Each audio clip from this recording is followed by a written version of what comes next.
حضرت سیدنا مقداد رضی اللہ تعالیٰ عنہ ایک معروف صحابی ہیں، ان کی زوجہ بھی صحابیہ ہیں، ان کا نام ہے حضرت دباعہ بنت زبیر رضی اللہ تعالیٰ عنہ۔ کہتی ہیں گھر میں غربت تھی تو میرے شوہر ایک دن جنت البقیع کی طرف گئے ہوئے تھے تو ایک بل کے پاس وہ بیٹھے تھے، چوہے کی بل نہیں ہوتی، کہتے ہیں وہ ایک بل کے پاس بیٹھے ہوئے تھے تو چوہا اندر گیا بل میں، اور جب واپس آیا تو ایک دینار لے کے آ گیا، پھر اندر گیا، یعنی ان لوگوں کو بلوں سے دینار ملتے تھے، ہمارے سارے پیسے ویسے بلوں میں چلے جاتے، اندر گیا اور ایک دینار لے کے آ گیا، پھر گیا تو پھر ایک دینار لے کے آ گیا، کہتے ہیں وہ 70 دفعہ گیا چوہا اندر۔ اللہ قرآن میں فرماتے ہیں تو مجھ پہ بھروسہ کر، وَيَرْزُقْهُ مِنْ حَيْثُ لَا يَحْتَسِبُ، وہاں سے روزی دوں گا کہ تو نے کبھی سوچا بھی نہیں ہوگا، میری ذات پر بھروسہ کر، پھر میں تیرے لیے بڑے دروازے کھول دوں گا۔ وہ چوہا 70 دفعہ اندر گیا اور 70 دفعہ ایک دینار لے کے باہر آیا۔ حضرت مقداد فرماتے ہیں میں نے انتظار کیا لیکن 71ویں دفعہ پھر نہیں آیا۔ علامہ یوسف نبہانی علیہ رحمہ نے اس کو لکھا ہے، فرماتے ہیں میں نے وہ پیسے اسی طرح اٹھائے 70 دینار اور میں نبی کریم کی بارگاہ میں لے گیا، میں نے کہا حضور اس طرح کر کے نا چوہے کی بل سے 70 دینار ملے۔ اب بات کو سمجھے نا، جب دینے والا دینے پہ آئے تو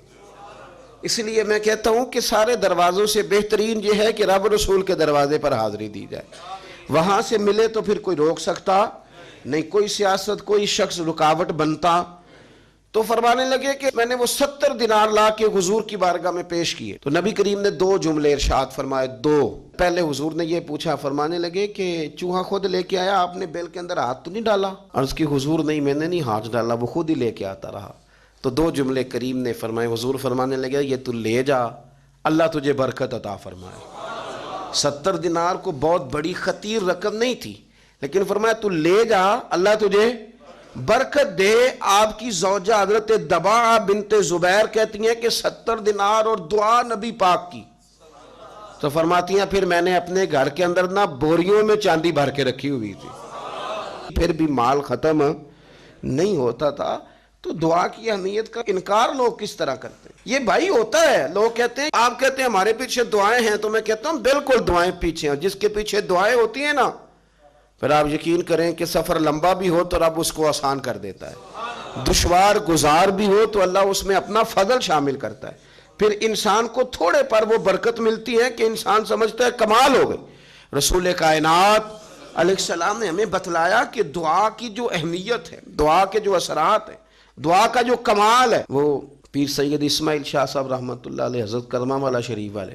وہ میاں شیر محمد شرک پوری رحمۃ اللہ علیہ سے بیعت ہو گئے تو کہتے ہیں میاں صاحب نے نا مجھے 5 روپے دیے اس زمانے میں، بہت پرانی بات ہے پاکستان بننے سے بہت پہلے، کہتے 5 روپے دیے۔ پھر حضرت شاہ صاحب سے لوگوں نے پوچھا کہ شاہ جی بڑی زمین ہے، جائیداد ہے، اللہ نے بڑا نوازا ہے، تو وہ پنجابی بولتے تھے، کہنے لگے مینوں نہ پیراں 5 روپے دیتے نے، میرے کو ساری عمر ہو گئی مکے ہی نہیں۔ یہ برکت ہوتی ہے، اور کثرت سے کام نہیں چلتا، کام برکت سے چلتا ہے۔ پیسہ زیادہ ہو برکت والا نہ ہو تو وہ مشکلات میں اور رکاوٹوں میں لے آ، تھوڑا ہو برکت والا، وہ ختم نہیں ہوتا۔ آپ یاد رکھیں وہ ختم نہیں ہوتا۔ میں نے بزرگوں کو دیکھا ہے، سادے لوگوں کو میں نے دیکھا ہے، ہمارے جو بزرگ محنت مزدوری کرتے تھے تو پیسے ملتے کہاں سے تھے؟ پیالیوں میں سے 5 روپے نکل آئے، کسی گلاس میں سے نکل آئے، تو یہ سارے برکت والے پیسے ہوتے تھے۔ تو ہماری مائیں، ہماری نانیاں دادیاں جو کمیٹیاں ڈالتی تھیں تو وہ بھلا کیسے ڈالتی تھیں؟ وہ سبزی سے 5 روپے بچاتی تھیں، وہ 10 روپے گھی سے بچتے تھے تو اس کی کمیٹی ڈلتی تھی، پھر ان سے بیٹیوں کے بیاہ ہوتے تھے، پھر ان سے گھر کے چراغ روشن ہوتے تھے۔ اس کا معنی کیا ہے کہ کروڑوں اربوں روپے کے ڈاکے ڈال کے نظام نہیں چلتا، پیسہ تھوڑا ہو برکت والا، اس سے کام چلتا ہے، اس سے خیر ہوتی ہے، اس سے فضل ہوتا ہے، اس سے عطا ہوتی ہے۔